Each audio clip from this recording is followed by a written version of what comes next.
It's an enormous privilege to welcome Tim Congdon.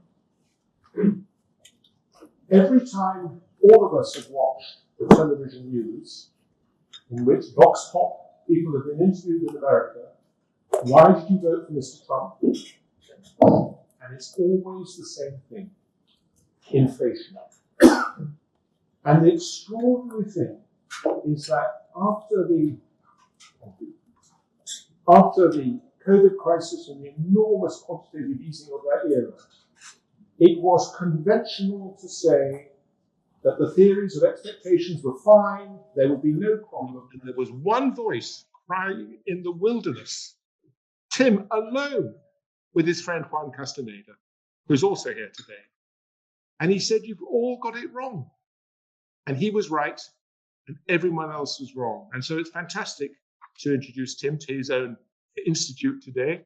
And this is the 10th anniversary of the institute, which was created 10 years ago, obviously by Tim, who led it, but Martin Ricketts and I were there, Juan Castaneda, Gail Grimston, and of course Dorian and Venetia were there as well. And in the last 10 years, this is an institute whose reputation and credibility have simply exploded, especially after the mess of COVID. And so now, Tim Congdon. Well, good evening, everyone. It's obviously very nice to see you all. And can I just thank you all for coming to this evening's event, which is about the link between money growth and inflation in the 2020s. And in particular, it's about the role of the quantity theory of money. And you really do deserve thanks, as it's long been the practice to dismiss the quantity theory as unfashionable, outmoded, and irrelevant.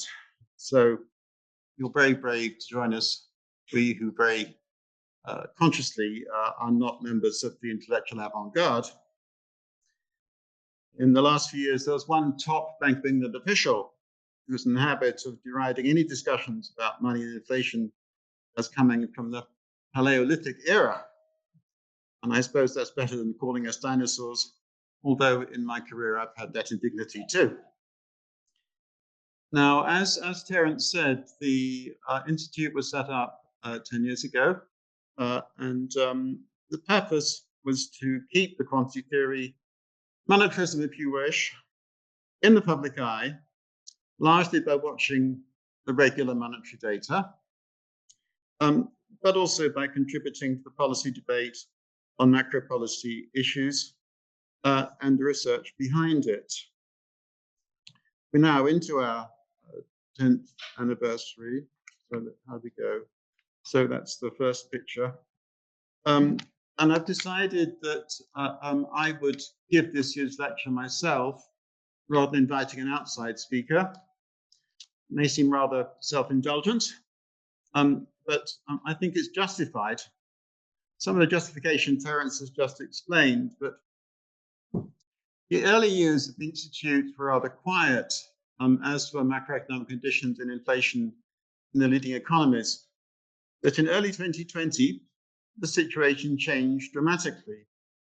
The COVID-19 medical emergency confronted policymakers with an altogether new and unexpected challenge. At the simplest level, COVID seemed to pose a massive negative shock to demand, output, and employment. So policymakers responded in most countries with a frenzy of expansionist measures. And at an early stage, the impact of the expansionist frenzy on the growth of the quantity of money was clear. So this is the growth rate of money for the whole OECD area as prepared by the OECD. And you can see the explosion in 2020. At the Institute, by the way, this was common to most of the big countries. Japan and Switzerland were partial exceptions.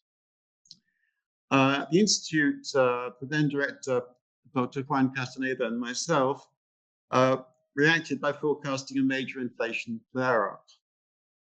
By contrast, the overwhelming majority of economists in universities, central banks, finance ministries, international bodies like the OECD and the IMF, they said that COVID heralded a long period, perhaps a period potentially many years, of falling inflation and perhaps even deflation.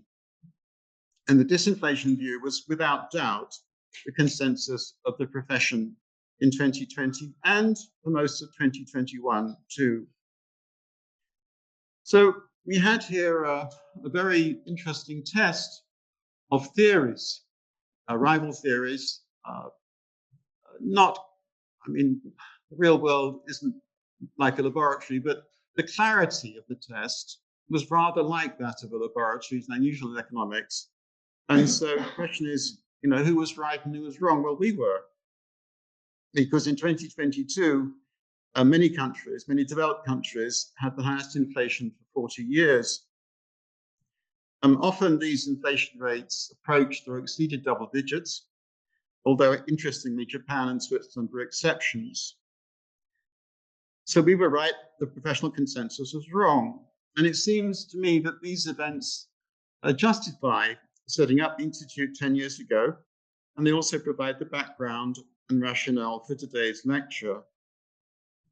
I'm not alone in saying that the profession's performance in this period was pretty bad. A chap called Jason Furman at Harvard, who was a top advisor to President Obama, wrote a blog in January 2022 lamenting economists' dismal performance and collective failure in not understanding what was going to happen to inflation. Now, I'm just going to set out my agenda. I'm worried that I'm going to not have enough time for all this, but because I do want Q&A, and I'm sure people want to ask questions. So, but let me just set out my agenda. I am, I'm afraid, going to inflict a few minutes of theory on you. It'll be the most painful part of the evening. You already know that I'm a monetarist, but what I want to do is tell you that there are different kinds of monetarism, and I'm going to suggest that Chicago School monetarism is actually dead. I don't regard what I do as dead, but I regard what I do as, I call it broad money monetarism. And it is, I suppose, become clear to me, it's a rather distinctive approach to these subjects. Now, any theory depends on evidence. So I'm going to spend some minutes on evidence from the United States of America and only the USA because I've only got so much time. So, I will. Then I'm going to, having stated my theory, presented some evidence, I'm going to remind my audience of what Juan and I said in spring and summer of 2020. Now, my loudest, our, I suppose, mine and that, but sometimes you mind, sometimes it's mine, all right. My loudest inflation warnings were about USA, but we were also anxious about the Eurozone and the UK. Having done that, we're going to look in more detail at what's happened since the middle of 2020, because it's now over 4 years since then, so we can see how the forecasts have evolved and has the theory worked? Rather basic question. So, all right.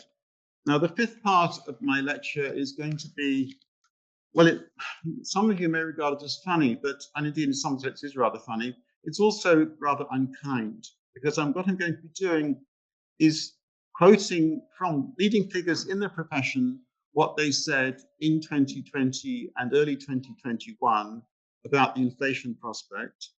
And what I'm trying to get over to you is that, well, and this is controversial and it's my point of view, the profession is in a shocking mess.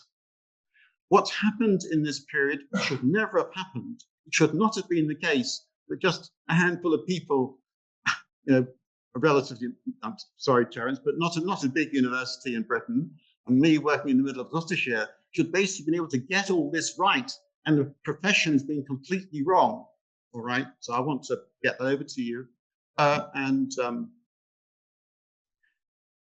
The sixth part of my lecture is going to be about what's wrong with the theories that the bulk of the profession uses. And then finally, I'm going to give a sermon. Now, sermon is going to be really about the guts of it is central bank's independence is, in my view, very much at stake, given the mistakes that have been made in the last few years. And so I want to talk a bit about that. Okay, so I said I was going to give you some theory. My approach to this is called broad money monetarism. Its origins really are, in fact, rather curiously, with in interwar Cambridge, particularly with Alfred Marshall and Keynes.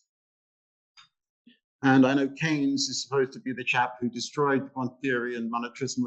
Not really. I should just say that the label broad money monetarism is mine and not theirs. All the same, there's a lot of similarity in the basic thinking. To be precise, the key argument is that the equilibrium level of nominal national income depends on only two things. It depends on the quantity of money broadly defined, this is a critical point, broadly defined to include, at least in principle, all money balances, depends on that, and then the desired ratio of money to income held, where the money is held by private sector non-bank agents. Now, I know in this way of putting it, I'm relying a lot on these two words, equilibrium and desired.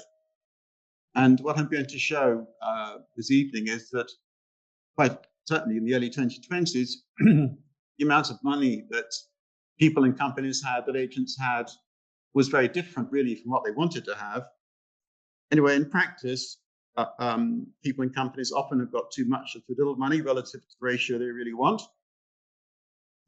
And perhaps in the real world, economies are quite a long way from a sort of neat and simple, unchanging equilibrium. Now, I know these criticisms are valid. I concede their force. And it's certainly true in many business cycles that money holding agents have too much or too little money relative to the equilibrium. And that was certainly true in the 2020s. But by making these concessions, I think I've made us start to think. Suppose you've got too much or too little money in your bank account relative to what you'd like it to be. Obviously, you then take steps to change it. So how do agents adjust their spending and portfolio decisions if their money balance is not quite right, if they're too high or too low relative to income and wealth? Crucially, the economy has a transmission mechanism, a range of so-called real balance effects, which together constitute, in my view, the monetary transmission mechanism, which tends to eliminate disequilibrium and to bring the economy closer to equilibrium. And when I spend something on anything, money leaves my bank account. Of course it does. And a very natural thought is that it leaves my bank account and then it leaves the economy. In other words, individual decisions to transact in any goods or services, any asset, alter the total amount of money in the economy. Sorry, that's not true. The point is that when I spend money to buy something, money leaves my account and it goes into somebody else's bank account, all right? It goes to the bank account of the person who sold me the. The money from my account can then circulate an indefinitely large number of times. The aggregate quantity of money is not changed by my purchase or by any subsequent transactions between non-bank private sector money holders. We're all moving our money around within a closed circuit.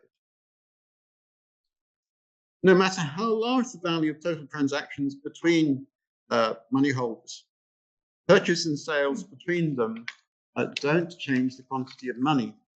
That's a logical necessity. I hope, as I said, this bit of the lecture will probably be the most painful part, but that's really why I use broad money, because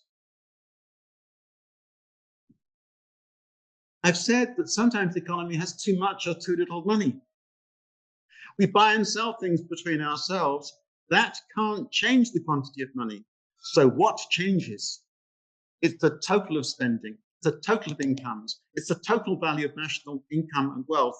Therefore, it is that measure of money which can't be changed by these transactions that is causing movements in income and wealth.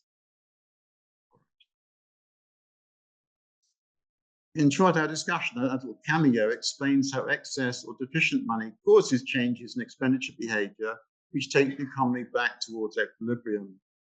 Notice that the quantity of money at work here is determining national income in the analysis. National income adjusts to broad money, not the other way around. It may all seem less obvious than it seems, but that is, in a sense, rather obvious. In my view, it is fundamental, and I'll now, in the next few minutes, explain why. In the real world, we talk about broad money normally in terms of M3 or M4. They're always the measures of money I look at. In this episode in the USA, that's what I was always looking at. If that is the measure of money that includes all money balances, it can't be changed by changes in the relative size of its components. The total is the sum of its components. The components change, the total won't change. And that too is logic necessary. And that's why I never look at narrow money. I never look at narrow money or the monetary base. I never look at narrow money because suppose that this, I think, just to give a very simple example, the total of all money out there is kind of current accounts, don't pay any interest, and deposit accounts that do. Suppose that there's a change in the rate of interest, where the rate of interest falls, then there'll be some movement of money from the deposits into the current accounts. That'll cause a jump in M1. No, that's not going to then affect the economy because it's a response to changes in the relative attractions of different kinds of money balance. Well, generally, I would say that narrow money adjusts to the economy, not the other way around. All right? So, in my view, M1 may legitimately be understood as an aggregate determined by levels of expenditure and income. Narrow money adjusts to national income, not the other way around. And haven't got time now, but I think a similar argument made about the monetary base. So I never look, when I'm making these, I think a lot of you here follow what I write every month. I never look at narrow money or the monetary base. I always look at broad money, and that's the reason why. This has really been the distinctive bit of my contribution to the UK public debate really for 45 years or so. Now, I should just say here that the debates I've had haven't just been with, if you wish, the other side, the Keynesians. I've also looked at debates with people who suppose call themselves monetarists, who are very much into narrow money and the monetary base. And let me make absolutely clear that I want to get myself distanced from them. Okay? I have nothing to do with that. In this period of 40, 50 years, there's been a kind of monetarist civil war, with the battle of the aggregates by far its most prominent encounter. Now, ladies and gentlemen, you'll be aware that there were two factions in the nation of Lilliput. The big Indians who broke their boiled eggs big end, rebelled against the king. They rebelled because the king had demanded that his subjects break their eggs at the little end. It's all in Jonathan Swift, if you're wondering where it comes from. And some years ago, the late Anthony Harris, a columnist on the Financial Times, compared this monetarist battle of the aggregates to the Swift satire on the big Indians against the little Indians. And you might chuckle about that. No, sorry, this is absolutely fundamental. And let me now explain in just a few examples why this really does matter fundamentally. In the 1980s, I had a debate, largely with Patrick Minford, about what was going to happen to the economy because of a then boom in bank credit. I said that the growth of bank credit would lead to rapid growth of broad money, which it did, and this would then be followed by a boom and a rise in inflation, which duly happened. I'm afraid I was right and Patrick Minford was wrong. What happened in those years was not unconnected with the end of the Thatcher premiership in 1990, when the inflation rate was last in double digits.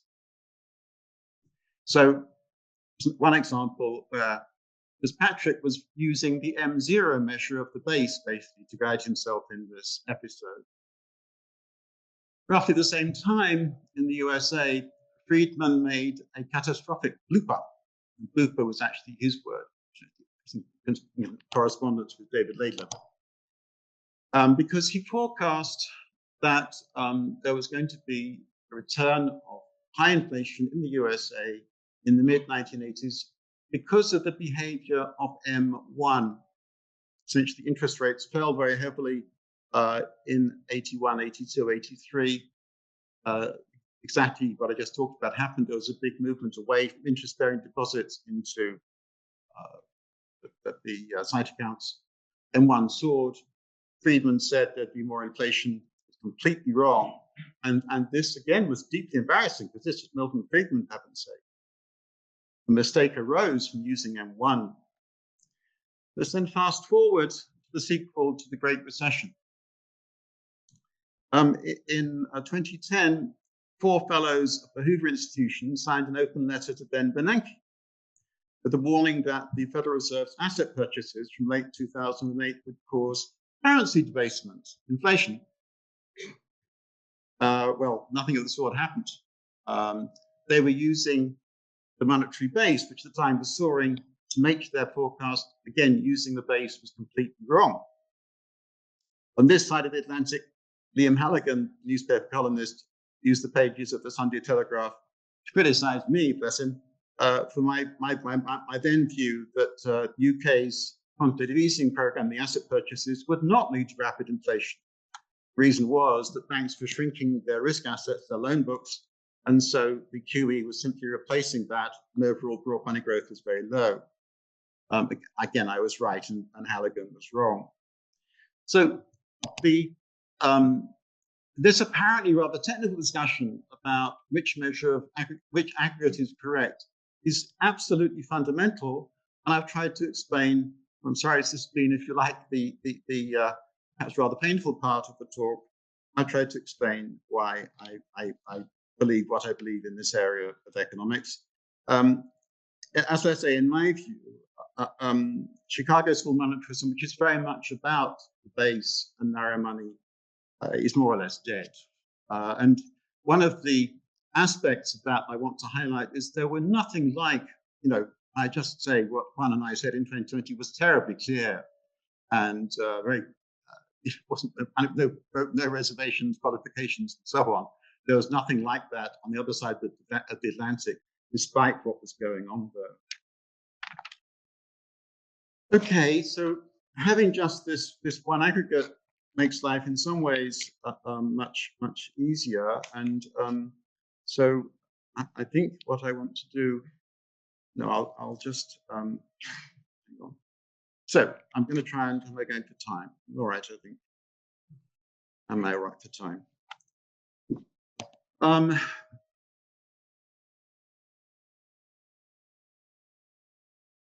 want to say one thing about the transmission mechanism, that in my work, I tend to focus on not just the link between money and spent money on the one hand and spending and incomes on the other. I also look about the relationship between money and asset prices. And something I highlight very much is that when you get too much money in the economy, typically the first prices to move are asset prices. And by that, I mean prices of corporate equity and property, meaning both residential and commercial property. Typically, asset prices move before the prices of goods and services. Too much money chases too few assets, and then afterwards you get too much money chasing too few goods and services. And that's a very important part of how all this works. In the long run, I would argue that there's the so-called proportionality postulate works more or less, and if you get a 10% jump in the quantity of money, that implies a 10% increase in nominal national income, but also a 10% increase in value of equities and the value of houses, buildings, and land. Okay. This aspect of my work is very important when economists are advising officialdom, government and central banks, but also, of course, corporate clients and investors in the private sector. Okay, so that's rather quickly, in a rather hurried way, my theory. I've now got 40 or so slides to get through, and it's already actually about 7 o'clock. So I think I'll have to move very, very quickly. This is my first picture. This is the changes in money and nominal GDP in the USA in the century from 1918. The Federal Open Market Committee had been interested in this subject in 2020. This is what they would have seen. They would have seen that in this period, the quantity of money rose on average by about 0.5% a year more than nominal national income. Of course, there were some occasions when the gap between money and nominal national income was pretty large, but nevertheless, over the whole period, it was only 0.5% a year.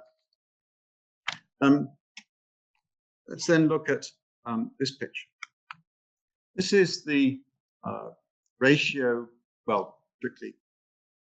There's the ratio of money to national income, or there's the amount that money turns around, and that's called the velocity of circulation. And you can see that in this period, it's gone down from 2 back in 1918 to about 1 a few years ago. Money rose faster than national income, and so it moved around more slowly. The next picture is really absolutely fundamental to the way I think and the kind of forecasts I then produced with one in 2020. This is the annual changes in that velocity picture I just shown you. You can see that the average change in velocity is not quite 0 because the ratio of money to GDP changed. But what I want you to notice is the way in which, when there's a great surge in the change in velocity, there's an offsetting collapse in the next few years, or maybe even a year later. And this series has the technical property of what's called stationarity. It reverts to its mean value, which is only about 0.5% a year change.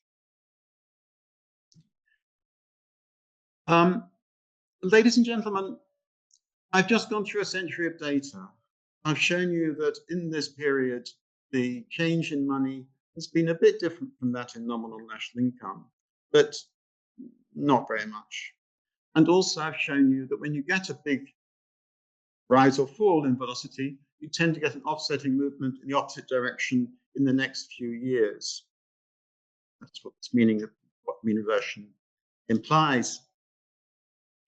Suppose that you were then in spring and summer of 2020 involved with setting of policy in the United States of America. Yes, there is obviously COVID and damaged livelihoods and a lot of uncertainties and the rest of it. But there have been other epidemics, and usually after, there was an epidemic after the First World War, Spanish flu, which killed millions of people. And humanity tends to get over these things within 2 or 3 years. So it was really known, say from April, May 2020, that there would be dates out there in the planning horizon when basically it would be over. And they wouldn't be that far away. I mean, I conjectured late 2021, but anyway.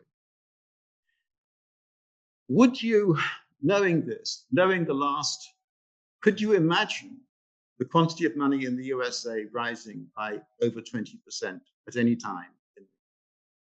I put it to you that it's pretty implausible that anything like that would ever possibly, could even in a nation like the United States, could even happen. And let's just look at this chart. Do we see any, look at the numbers from, say, 1945, more stable after the Second World War. You can't see any increase in broad money, an annual rate of over 20%, can you? It was COVID, and it was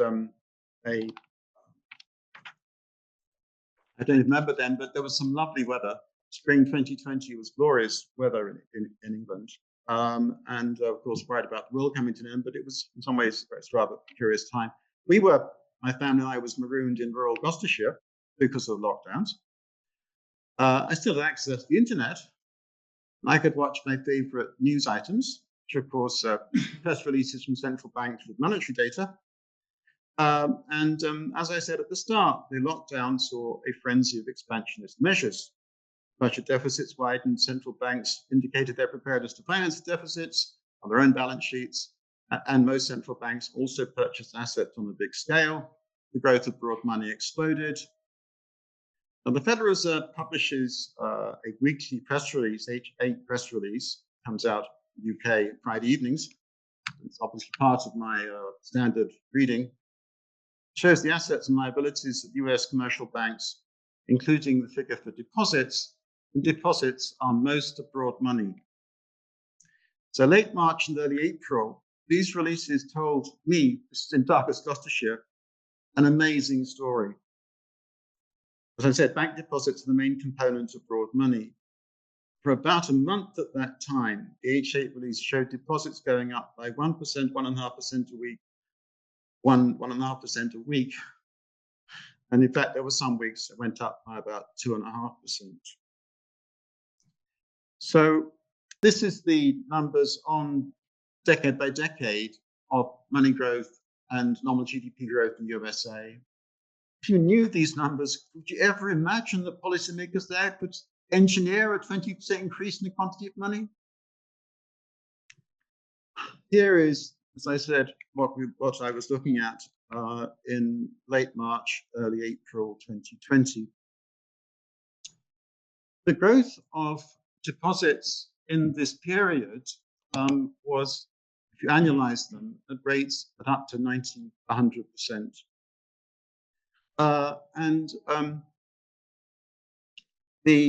Eventually, the figure did come out for April 2020, with broad money rose in the 1 month by 7.4%.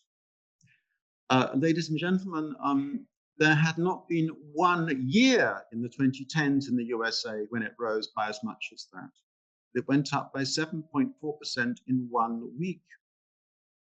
And this then carried on with these numbers, not quite at this intensity, but this carried on until the end of July. And in the period from the end of February to the end of July, US broad money rose by almost 20%. The increase in US broad money in the year to June 2020 was in fact 25%. It was the highest since 1943. Now, Juan and I moved into action. In fact, we moved into overdrive, and we started to produce lots of warnings about all this. May I just say at this point that I'd like to thank Charles Goodhart for being in touch with us at that time. I think I sent out my first warning on 23rd of March. Charles wrote a piece on 27th of March talking about the possibility of double-digit inflation in the UK. I was more concerned about the US. And Charles, in fact, gave the Institute's first public lecture a few years ago. So we're very grateful to Charles for that. This is something I said on the 30th of March. Given that money and nominal GDP do track each other over time, I just showed you that, all right? That's this. And also the previous pictures. Given that they do track, it seemed plausible, but also might be 5% at some point next year. But given what had happened just in 1 week, actually, at the end of March in 2020, that was actually too conservative. And I said that inflation in the USA would move to between 5 and 10%, which of course is what happened. I did expect this period to be very exceptional, and it was. But in 2021, there was again rather high money growth. So over the 2 years together, there was really an explosion in the US money supply. Of course, the ratio of money to GDP does change, but when you take the medium term, it tends to even out. Okay. And that's the point of this mean reversion of the change in velocity. All right. So unless, wasn't very likely, it didn't happen, unless the money injection was withdrawn, the prospect was therefore for a serious inflation flare-up. I would just say that in the year to the middle of 2020, this is something slides I exchanged with Juan, the quantity of money held by American companies rose by 40%. I'm going to come on to that in a second. This is the Eurozone. Eurozone money growth peaked at 12.5%. In the UK, it peaked at 15%. Not quite as high as in the US, but these numbers are all the same kind of analysis that I've done for the US can be done for the Eurozone and the UK. This is an exchange comment on something Andrew Bailey said. This is, you can read it. Bailey, this is me talking like I've known various bank governors. The rate of increase in UK price level depends on the rate of increase in money relative to the rate of increase in goods and services. And I will be surprised if the things that they were then doing do not lead to an inflation rate, M4 increase of double digits in inflation rate close to 10% we've seen for many years. This was the 6th of April, 2020. It took basically to November 2021 for Andrew Bailey to realize that this was actually what was going on. I'm afraid that's, I then repeated this in early 2021 in the House of Lords evidence. Japan was different. Japan, the peak of the annual rate of growth was about 8%. They haven't done anything like the inflation that other countries have had in this period. Now then, I'm going to have to move, I think, because we really want to. I'm going to just talk about the US and then I won't cover the Eurozone and the UK because we're going to be so short of time. This is the quantity of money soared by about 20% in spring and summer of 2020, just that 5 months to July. Nominal GDP went down, so the ratio of money to GDP soared and the velocity collapsed. All right? You'll notice the stability until 2020. Essentially, what I was saying was that over the next 3 or 4 years, that would bounce back to the kind of numbers seen in the 2010s. And assuming that there was still positive money growth, there had to be lots of inflation. All right? So that's actually what's happened in the USA since then. So the bottom point is the end of the second quarter 2020. The final value is the end of the second quarter 2024. There has been a lot of inflation, as you know. It's now come to an end. In fact, what happened to the money growth numbers was that from early kind of February, March 2022, money growth in the USA came to a complete halt. I didn't expect that, but that's what happened.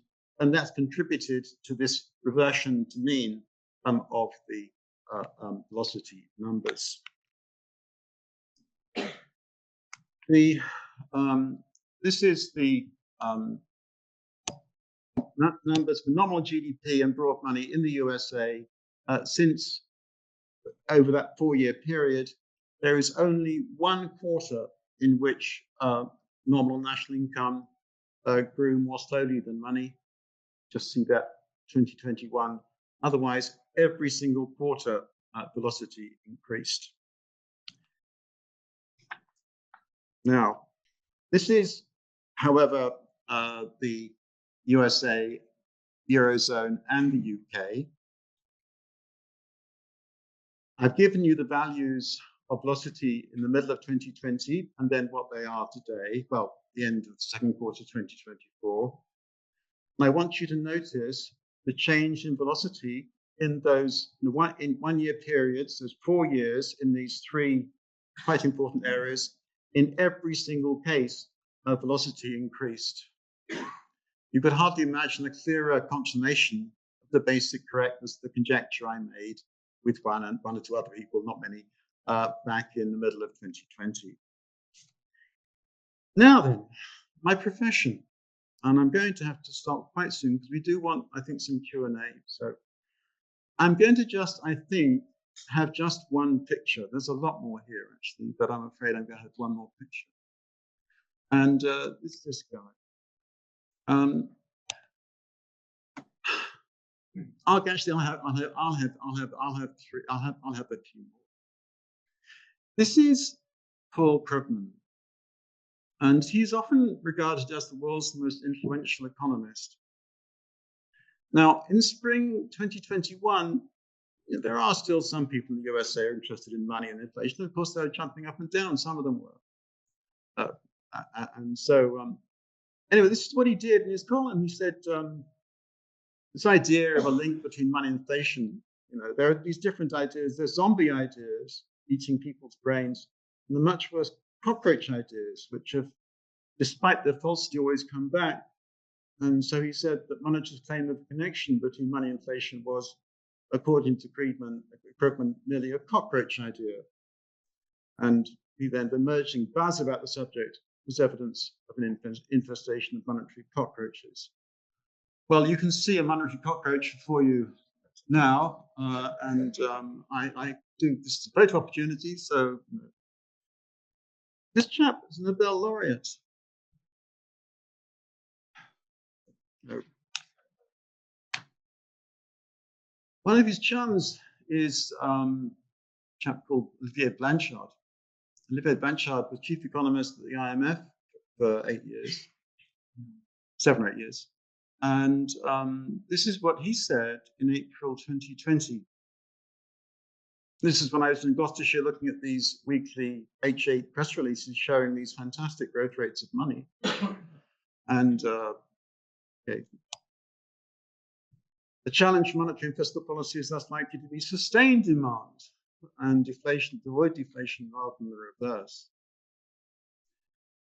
And we had, this is a chap, this is Richard Clarida, who at the time was vice chair of the US Federal Reserve, in a sense, the most senior economist at the Federal Reserve.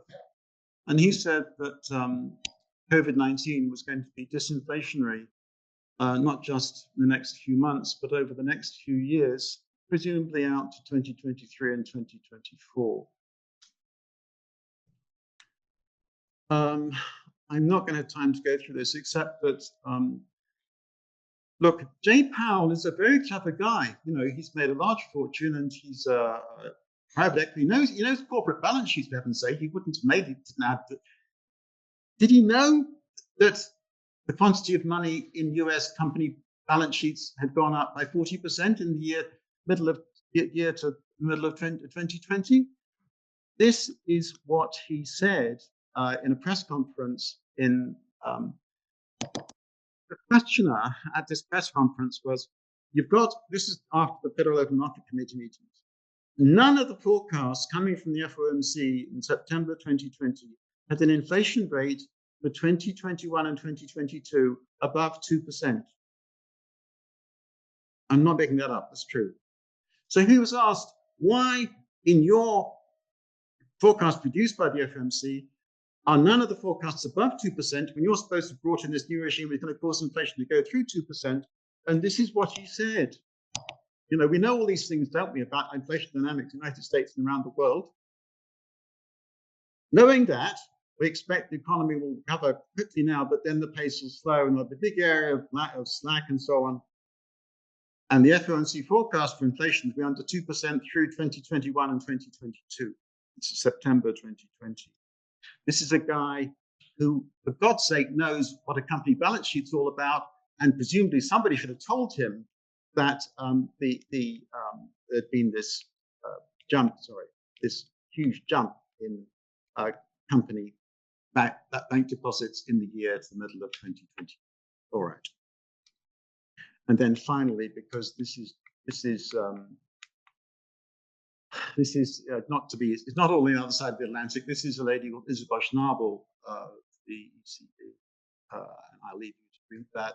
But again, the ECB was expecting zero inflation, possibly worried about disinflation out to 2021 and 2022. But look, there's a huge mass of other stuff I've done. It's all brilliant. It's all very eloquent, but I'm going to shut up now because I've taken up too much time already. And we're going to invite questions from the audience. I really have to tell you, and this is really the main point I want to get over this evening, is the profession of macroeconomists is in a shambles. And the wider problem here is really the respect or loss of respect for central banks because of this episode. If another one's like it, then there really is a problem. And I'm just going to run through, I'm afraid, the last ghastly picture that I've got here, which is this one. You know, I think it's pretty plausible that this guy, who I deplore, is going to, get Powell out. What he's going to do, I don't know.